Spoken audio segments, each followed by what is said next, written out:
Praise the lord. ప్రభు అయిన యేసుక్రీస్తు నామమున మీ అందరికీ శుభములు తెలియపరుస్తున్నాను. వాగ్దానాల ద్వారా మీరు ఆదరించబడినట్లయితే తప్పకుండా ఇతరులకు షేర్ చేయడానికి ప్రయత్నించండి. కొన్ని సంవత్సరాల క్రిందట రాజు ఏదైనా యుద్ధానికి వెళ్ళి వచ్చినప్పుడు, యుద్ధంలో విజయం సాధించినప్పుడు అతనికి కిరీటాన్ని ధరింపజేసేవారు.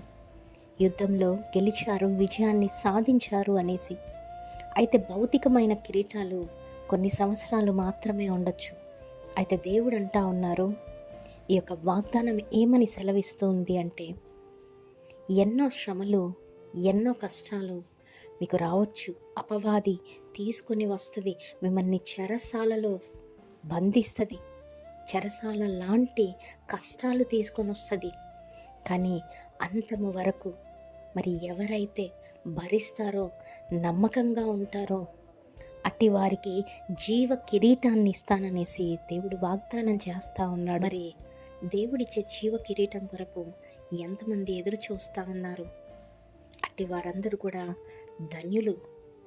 ఈరోజు అపవాది నిన్ను శోధిస్తుందేమో, లేదా దేవుడి కొన్ని పరీక్షల గుండా నిన్ను నడిపిస్తూ ఉన్నాడేమో నీ జీవితంలో అనేక విధాలుగా.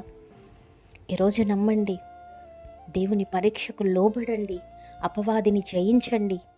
తప్పకుండా ఆఖరి వరకు, దేవుని రాకడ వరకు కూడా, లేదా మీ తుది శ్వాస వరకు కూడా నమ్మకముగా ఉన్నట్లయితే, అపవాదిని జయించుకుంటూ దేవుడు పెట్టే పరీక్షలకు లోబడి ముందుకు కొనసాగగలిగితే, దేవుడు తప్పకుండా తనను ప్రేమించిన బిడలకు దేవుడు జీవ కిరీటాన్ని ఇస్తానని వాగ్దానం చేస్తున్నారు.